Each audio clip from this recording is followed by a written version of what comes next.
Maujanja Entertainment ndio watengenezaji wazuri wa sinema yetu safi ambayo leo tumepata bahati ya kuitazama. Nimeumbwa na udhaifu. Siwezi kuzungumza. Kijana huyu ameumbwa hawezi kuzungumza. Naweza. Lakini kupitia hisia tu anaweza akaleta kile ambacho anataka kuongea. Hisia ni maneno pia muda mwingine.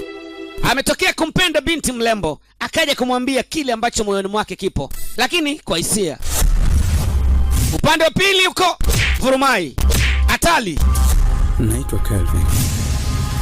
Yule kijana ambaye haongei ana rafiki yake, tena ni rafiki yake mpendwa wa muda mrefu sana. Na yeye pia anampenda yule binti.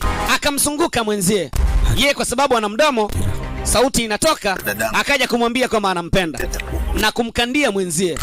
Upande mwingine kuna kaka yake na yule binti, kaenda kumkamata yule kijana ambaye haongei.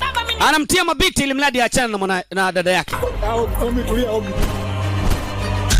Yani ni shida kweli. Marafiki wamesalitiana, walikuwa wanapendana ile mbaya. La kwake, la mwenzake, la mwenzake, la kwake. Lakini mwisho wa siku kwa ajili ya mapenzi wakajikuta wamekuwa maadui. Shenzi.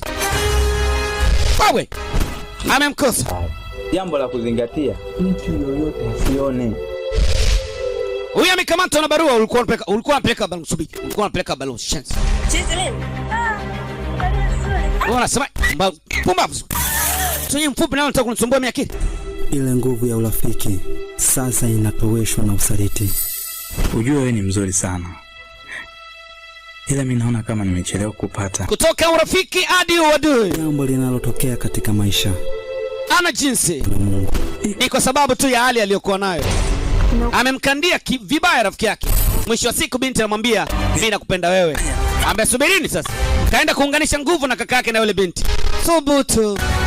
Sinema inaitwa Udhaifu Wangu.